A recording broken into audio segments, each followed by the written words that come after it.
Hey guys, welcome back to Cinetopical. Nate here. Welcome to my first in the next series of videos where I will be reviewing movies that I have not seen, starting with the letter A, going to the letter Z. Today we'll be starting with A, but before we get there, go ahead, comment in the section below a movie that you think that I haven't seen that starts with the letter B.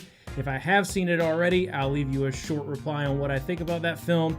And if you give me one that I haven't seen, I might pick it to do the next video.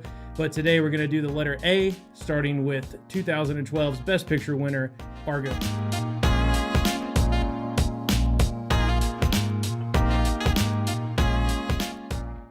If you haven't seen Argo, it is a political thriller based on a true story about how in 1980 the US and Canada collaborated to go get 6 US diplomats out of a riot-fueled Iran where they couldn't just walk out. They didn't want to start a war, so they didn't use the military to go in. So instead they come up with this insane plan that they're going to do a full-blown pre-production on a fake movie, ads, everything, even threw parties for it, just so they can send a guy into Iran, convince them that the 6 diplomats are part of a Canadian film crew. They're to do a scouting location and get them out. And it worked. The movie does a great job of setting an incredibly tense tone right from the opening scene, which it doesn't ever really let up on. However, it does this by a series of perfectly timed breakthroughs and setbacks that personally I think feel a little bit forced. To me, the film's biggest strength is its very, very well done pacing. The story itself is actually pretty straightforward, but with clever use of TVs in the film to transition from scenes in America to scenes in Iran, it makes it feel pretty fresh and new.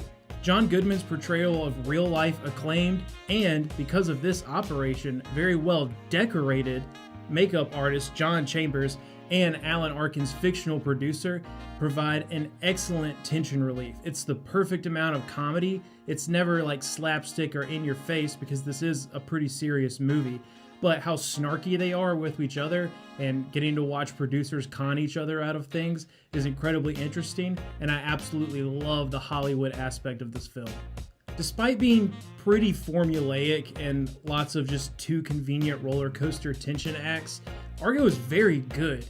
Affleck gives a very well performance and, by the way, looks exactly like my dad did in the 70s. Its spot-on pacing put it high on the list of other films in its genre. Personally, I feel like the real-life story that this film is based on is actually a little more interesting than the film itself. I mean, the United States and Canada literally collaborated to make an entire fake movie to go rescue political refugees, and it worked.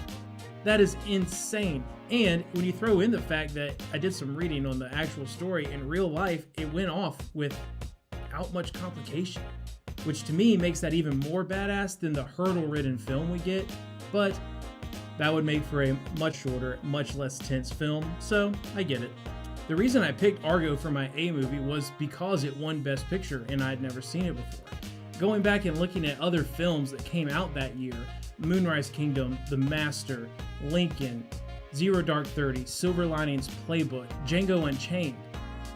Some of those didn't even get nominated, and I gotta say, I like a lot of those more than I like this movie, but I don't get to pick that kind of stuff, so it is what it is.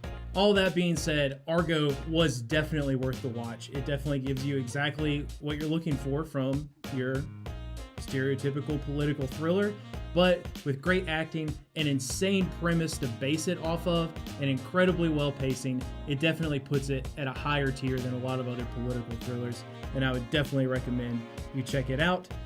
All in all, I give it 8.5 wings out of 10.